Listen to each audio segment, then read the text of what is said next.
What's up, everybody, and welcome back to Fireside Giants. I'm your host, Anthony Rivardo, joined by my co-host, Alex Wilson, reacting to the waiver wire claims today around the NFL. As we all know, yesterday, the New York Giants cut their roster down to 53 men, sent a bunch of players to the waiver wire. Not a single one got claimed. The Giants didn't lose anybody to the waiver wire, but they did make one key addition. A lot of Giants fans were hoping to see this team make 4 or 5 waiver wire claims, bring in a new cornerback, bring in a new this, bring in a new that. That didn't really happen. The Giants only brought in one player. It's a safety from Green Bay, Anthony Johnson Jr. Shout out to Anthony. Much love from Anthony. I actually like this move, guys. I will just go ahead and preview what I'm going to say throughout this episode and just kind of mention he's a hard-hitting, young safety with potential and developmental upside. I like this claim. Now, we'll obviously discuss whether or not the Giants should have tried to make more claims, should they have added anybody else, and who could they still add, because the waiver wire is one piece of the puzzle. Free agency is still an option. A lot of these players that we wanted to see the Giants claim cleared waivers, heading now to free agency. Some of them were veterans, so they didn't even go on the waiver wire, like Desmond King, who we discussed a little bit yesterday. He's still a free agent cornerback, formerly with the Houston Texans. So the Giants roster construction, far from over, but we do want to go ahead, unpack today the waiver wire claim, and discuss Anthony Johnson, what he might bring to this New York Giants football team. But before we dive into all that, make sure to leave a like if you enjoyed this episode. Subscribe to the channel if you're new. Ring the bell so you don't miss an episode, and comment your thoughts down below in the comment section. If you're listening on Apple or Spotify, please make sure to leave us a 5-star review. Go ahead and follow us on all of our social media channels at Fireside Giants. But without further ado, Alex, how are you doing today, my friend? And what is your reaction to the Giants' one claim on the waiver wire today? Well, we certainly thought there would be more, but as you said, more moves are on the way, 100%. A lot of these guys, if you have 4+ years and you're a veteran, you're not eligible for the waiver wire claim. So, a lot of these guys do get through to free agency. Notably, guys I wrote about this morning, Desmond King and CJ Henderson, 2 players I think could fit the Giants pretty well, and they're going to get chances to play a lot. And if you're a player, a veteran, you don't want to go to a practice squad, you're trying to go to a team that needs you. You're trying to go to a team that you can make some money off of long-term and get playing time. If you're the Giants right now, you go out and get a guy like Anthony Johnson who, he's not he doesn't have much experience. Iowa State product from 2023, 7th round pick by Green Bay, as you said, hard hitter. He played 334 snaps last year. He missed 27.3% of his tackles. He's aggressive. This is someone that is going to be a depth piece. Has most of his reps at free safety, 237. He played 54 in the box and then 40 at slot corner, so he has a little bit of versatility. The Giants clearly want to see where they can go with his talent. Yeah, I think you have something else to add to that. Yeah, on that point, in college, he actually did play some cornerback transition to safety. So if you want to talk about his versatility, ability to play more than one spot, whether that be slot cornerback, safety, or even out wide, he does have experience in the collegiate and NFL level playing all of those different positions. Right. Okay. So they could see, where he kind of takes, but I'm not expecting him to be playing a lot of reps unless injury kind of takes hold at some point. I know Javarius Owens also did make this roster, so you have a little bit of another safety piece there. But when you're looking at what the Giants can do, I do personally think that a combination of Desmond King and CJ Henderson does make a lot of sense. I don't think the Giants are going out and bringing back Adoree Jackson, even though it might be one of their better options. Ahkello Witherspoon's another player we've mentioned a couple times. But a guy like CJ Henderson is intriguing, former first-round pick. He's going to be able to step in day one and compete for a starting spot. And I think that's kind of, if you're him, what you want, because he needs a chance to play. Former first-round pick a couple years ago, I think in 2021. He's 2020 by Jacksonville. He's 25 years old, so he's still very, very young and has a lot of experience starting in the NFL. 2,306 defensive snaps, played 407 snaps last year, but missed some time. Due to injury, he had 33 tackles with 343 yards in coverage with a touchdown and a pass breakup allowed. The injury definitely set him back, and he was with the Panthers team that certainly isn't good. Maybe Brian Burns has a little bit of insight into what kind of character CJ Henderson is. So maybe that is someone that could make sense for the Giants, looking for a player at least that can just start. Maybe the Carolina Panthers added a lot of secondary pieces because they want to trade J.C. Horn to us. Who knows? We'll see kind of how things materialize, but I don't think that's going to happen. They clearly value J.C. Horn as a starting cornerback. I know he has injury concerns, but when he's played, he's been very, very good. So I do think the Giants are going to try to smooth over CB2 with pieces they can find that are available. And Henderson does make a lot of sense given his youth, former first-round draft selection, and starting experience. The other guy being Desmond King, played last season between the Pittsburgh Steelers and the Houston Texans. So he played in a playoff game last year. He's been really good in coverage, throughout pretty much his whole career. The fact he's not on a roster roster is kind of interesting.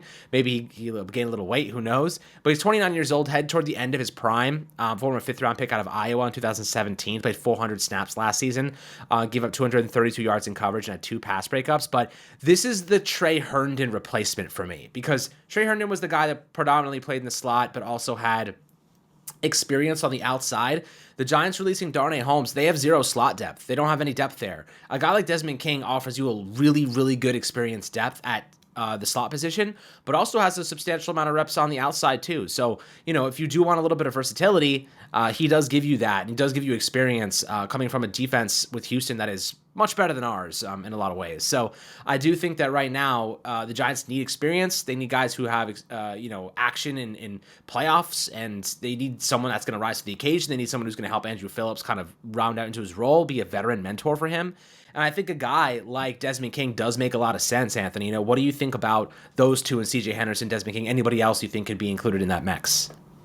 Yeah, I'll touch on those guys, and then I do really want to dive into why I like Anthony Johnson so much as well. But for Desmond King, this is a player who at one point in his NFL career, which is a long one now, it's 9 years that he's been in the NFL, at one point was an elite slot cornerback. I mean, he was a first-team All-Pro, but we're talking back in 2018, he was a first-team All-Pro. That was a very long time ago. That's before Daniel Jones was even on the New York Giants. So that's how long ago it was that Desmond King was a really, truly great player in the NFL. Now he is a rotational depth piece and a guy who plays slot cornerback, plays him out wide a little bit, and honestly, he's getting to the point in his career where they might Logan Ryan him, meaning they might end up moving him to safety at some point. If you remember, Logan Ryan used to play slot cornerback. When he got to the latter stages of his career, he signed with the Giants, played free safety, found the second wind, ended up becoming a pretty good player for us, but the New York Giants aren't going to look at Desmond King as a player that they want to play at free safety because they like what they got there. They've got Tyler Nubin, they've got Dane Belton. So I think that Desmond King makes sense, like you said, as a veteran, experienced slot cornerback and some depth at that position. Plus, Alex, you didn't mention this part, he's a good kick returner. He contributes a lot on special teams, especially in the most recent seasons of his career. He has been returning kicks and punts and making an impact in that regard. Last season, he had 111 total kick return yards on 5 returns. He returned 8 punts for 100 yards. The season prior in Houston, he had 33 punt returns for 309 yards. The Giants placed Isaiah McKenzie on season-ending injured reserve yesterday, so they do have a need for a punt returner. Gunnar Olszewski's still injured. Who knows if he suits up by week 1? Giants got to find somebody who can return punts reliably, not turn the ball over, and stay healthy. Desmond King would be the player that I look to for that role, more so than a role on the defensive side of the ball. It's a 3-facet game: offense, defense, special teams. Giants should have learned their lesson over the last couple of years. They need a better special teams unit. They've had a lot of bad moments in that regard. I think that Desmond King not only serves as depth, as an upgrade to the depth on the defense, but as an upgrade to the starting lineup in special teams. So I do like him. I think the Giants should absolutely consider signing him. I'm sure there will be a market for him. Again, a veteran who used to be elite at one point, so teams are going to want to sign him. The Giants should try their best to bring in Desmond King. If not Desmond King, I know we discussed him yesterday. A lot of Giants fans weren't crazy about Caleb Farley. I still like the idea. I think he's a physical cornerback. I think he hits hard. I think he's got a good story fighting back from a lot of injuries and other stuff that happened in his backstory in his life. I think that he's a good player who makes sense for Shane Bowen, considering that he's coached him before. But CJ Henderson, who you mentioned, I'm not super crazy about that one. That's a player who was a top 10 pick. At the time that he was selected in the top 10, a lot of people felt like he shouldn't have been selected in the top 10. Feels like one of those players who is clinging on to a draft status that he maybe never truly deserved of being a top 10 pick, and just hasn't panned out in his NFL career so far across more than one team. So I'm not really crazy about the idea of CJ Henderson. He's been with Jacksonville. He's been with Carolina. He's played for a lot of bad football teams in his career, so maybe you can't hold all of his poor performances against him in particular. But again, he just hasn't been a very impactful player with either of the teams that he's played for. I don't view him as a solution for the Giants at CB2. I don't even view him as much of a solution for them in the regards to depth, because I think young guys that they have in-house who've been developing in the organization, like Trey Hawkins, like Nick McLeod, like Cordell Flatt, they probably give you a higher floor and a higher ceiling even than CJ Henderson does after 4 years playing across the NFL and not finding any success. The main selling point that I would have if the Giants do sign CJ Henderson, the fact that he's related to Jerome Henderson, Giants defensive backs coach, highly regarded, great coach. If they end up bringing in CJ Henderson, I think it'll be for that reason. But again, there are better options out there, in my opinion. But now I got to discuss this kid, Anthony Johnson. First thing that I'll say, my friend Andrew Vogel, shout out to you. He's a huge Packers fan, immediately texted me after the Giants claimed Anthony Johnson and said the Giants got a dog. He said that he will probably be a starter in 2 years, has a lot of developmental traits. That's just one vouch from a friend of mine who likes the Packers. And if you go on social media and you start reading a little bit more about Anthony Johnson, there's a lot of people who are saying his game tape in the preseason was really good. It was surprising that he got released, and he really only got cut because the Packers spent a lot of draft capital at the safety position in this year's draft. So they pretty much just went with the newer blood. Even though Anthony Johnson, not an old player by any means, only entering his second season, was a 7th-round pick last year, I really like this claim, Alex. If you remember yesterday when we were discussing this 53-man roster, you asked me, what positions would you be targeting on the waiver wire tomorrow? I said, honestly, safety. All the Giants had at the safety position yesterday when they finalized their roster, they had Jason Pinnock, Dane Belton, Tyler Nubin, and then it was up in the air. We didn't know whether or not Javarius Owens had made the roster. Turns out he did, but even with or without Javarius Owens, I thought there was still some room to add some depth and get a more quality player behind Belton, Pinnock, and Nubin. So this is that move. I think this is a great idea to bring in Anthony Johnson. Hard-hitting, box safety, versatility to play cornerback as well if you want to move him around there. We know Jerome Henderson loves those versatile players in his secondary. I like this move. I think this is a guy who maybe doesn't play a ton of snaps this season, but he did make 4 starts for the Packers last year. I think there is a role for him to play somewhere in this defense, at the very least as an upgrade to the back end of this roster and an upgrade to the secondary depth. So, Alex, those are my takes on all those players that you mentioned. Sorry, I know I kind of just went through sporadically through all those different players, but I do want to hear more of your thoughts on Anthony Johnson, what you think he could provide. And, you know, I see him as being a pretty quality depth piece, and I want to know if you agree with me. I mean, look, we're looking for projectable traits, and if he can hit hard and he can, play some decent coverage, and, he's labeled as a free safety. But I will say this, I think Dane Belton is a better strong safety than a free safety. I think that his ability to stop the run, his power, he hits hard. I think, he was always known when he was at Iowa for his ability in zone coverage to undercut routes. Free safety, I don't necessarily love him there. He had a couple of lucky interceptions last year that kind of just floated right into his hands. But, being in the right place at the right time is a key asset for a free safety, so I'll give him the credit. But, at the end of the day, I do like his abilities in run support. I think he's a key depth piece behind Jason Pinnock, personally. That's where I kind of view him. But having Johnson here who can hit hard, play the run, and be a free safety and kind of use that speed, 6 foot, 205 pounds, still 24 years old. Just didn't see much from him last year, but this preseason, I can give you the numbers now. He did have 4 tackles. He missed 1 tackle, but he gave up, 18 yards on 2 receptions in coverage for the most part. Looked really good. The run defense was strong, decent coverage grades at free safety. Yeah, let's see what he's got. I mean, ran a 4.54 speed, 40-yard dash. I think you referenced that earlier. So, yeah, there are some projectables here. Clearly, the Giants were kind of keeping an eye on him. He had a really good preseason last year as well. So, there is a reason to believe that he could develop into a decent piece, maybe what Dane Belton never ended up becoming. Obviously, we'll see what he does this year, but his development has been very, very slow at this point, as a mid-round pick. But this is a late-round, 7th-round guy who, is making some nice steps in the right direction. So I'm sure he'll get playing time this year. This secondary certainly is going to have a lot of turnover. But I do think if any injuries occur, he's a guy that could step in and at least give you some reps and, maybe get him some action to be a long-term piece on this defense. So I am definitely curious to see how the Giants go about developing him, how they plan to utilize him. Maybe he'll be a core special teams player as well. The tackling, the speed, kind of sounds like a gunner to me.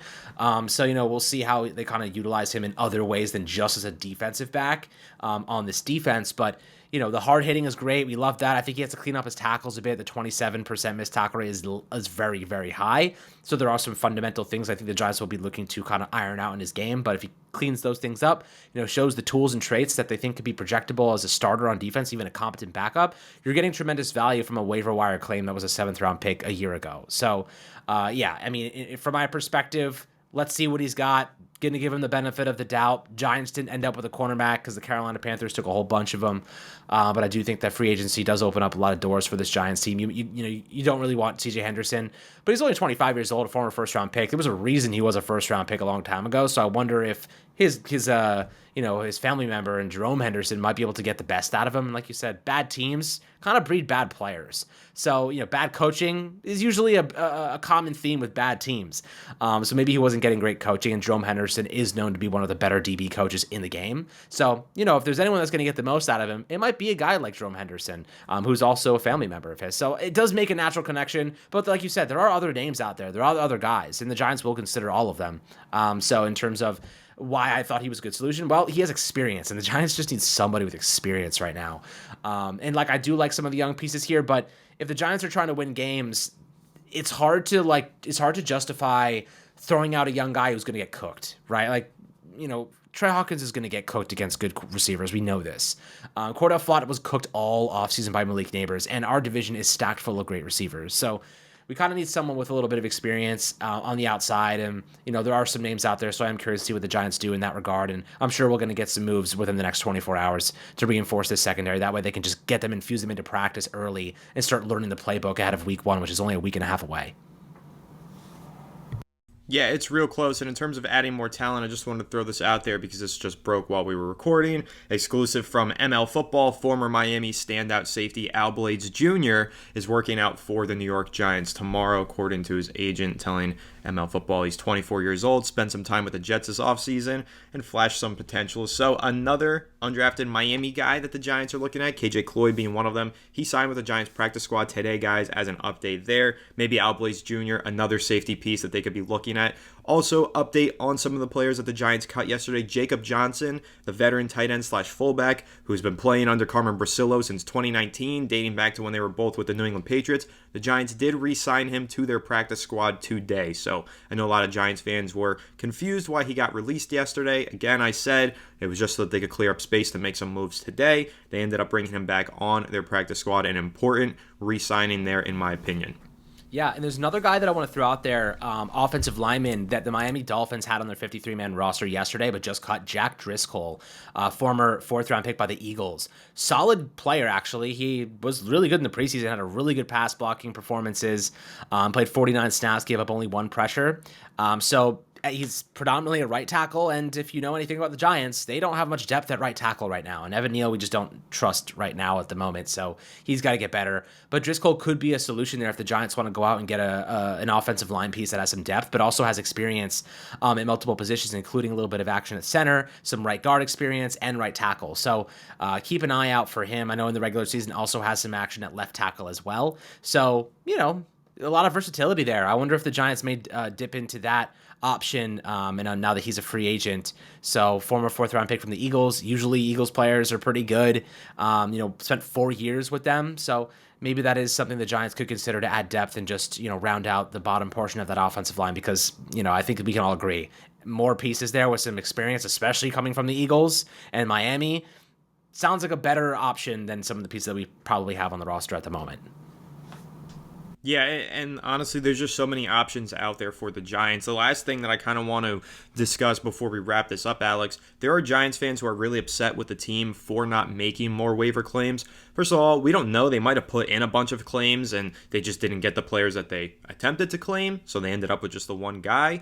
They were 6th in the waiver priority, so 5 teams ahead of them. Panthers picked up a lot of corners. Other teams picked up other players. Maybe the Giants tried, and they just did not succeed for one reason or another. Second thing that I'll say is, I don't really mind if the Giants didn't put a ton of waiver claims in. Honestly, you're not getting a lot of great talent off of waivers. It's very rare that you find starters on the waiver wire. I know Giants fans will point to Jason Pinnock, and they will point to Nick McLeod, and they'll point to other players here and there that they've claimed that have somehow, some way developed into larger roles with the team. But guys, those are few and far between that you see those moves. The majority of players that wind up on the waiver wire don't pan out with their team, with another team. They're depth pieces. They're cut for a reason. They land on the waiver wire for one reason or another. So I'm not upset with the Giants for not being crazy and making a ton of claims and adding in a bunch of talent. They've got their homegrown guys that they like, and I guess they're going to stick with them. Sure, if there was a true bona fide starting CB2 that landed on waivers and the Giants passed up on him, I would be upset, but that's not the reality of the situation. A lot of backups hit the waiver wire, and the Giants honestly have a lot of depth at a lot of these spots where the backups were available. So that's really my last and final take on it, Alex. I don't know if you have a differing opinion, if you feel like the Giants should have tried to be more active on the waiver wire. For me, again, there wasn't a ton of talent out there, and you're making lateral moves if you're picking up backups on the waiver wire just to cut your own backups. You're not upgrading, you're just bringing in one backup and letting another one go. So I think that with a week and a half until the start of the regular season, the backups that you got, you probably want to stick with because they've got familiarity with the playbook, the scheme, the organization, and everything else. So again, I'm fine with what the Giants did today, and I like Anthony Johnson. Welcome to the Giants. Yeah, absolutely. Let's see what he can do. I mean, look, I'm gonna leave everything like up to him. Put it on the field. Have a good season, compound good days, and I don't think the Giants are done by any means. I think we're going to see a whole bunch more moves over the next 24 hours, so we got you covered on that, as always, with articles on Empire Sports Media and across all of our social media pages on Twitter and Instagram as well. If we don't get an episode out per se until tomorrow, maybe we'll do a little short video for you guys that you can check out in the shorts on YouTube or, across social. That way you have a little bit of insight into what those guys do offer us. But, we'll get you guys all the information nonetheless when the time comes, and we're excited to see what additional pieces the Giants do make coming up. No doubt, it's going to be a lot of fun continuing to cover this team. Like you said, less than 2 weeks away, start of the regular season. I can't wait for that. Once the season starts, real football is back. New York Giants, baby. I'm hoping that they defy all expectations and win a ton of games this year. Whether or not you think they'll do that, who knows? But all these roster construction moves that we're discussing and theorizing about, they will go a long way towards hopefully making this team better and making them play well during the regular season. So we'll continue to react and discuss all that right here on Fireside Giants. So make sure to leave a like if you enjoyed this episode. Subscribe to the channel if you're new. Ring the bell so you don't miss an episode, and comment your thoughts down below in the comment section. If you listen on Apple or Spotify, please make sure to leave us a 5-star review. Go ahead and follow us on all of our social media channels at Fireside Giants. But without further ado, we'll catch you on the next one. Have a good one, and let's go Giants.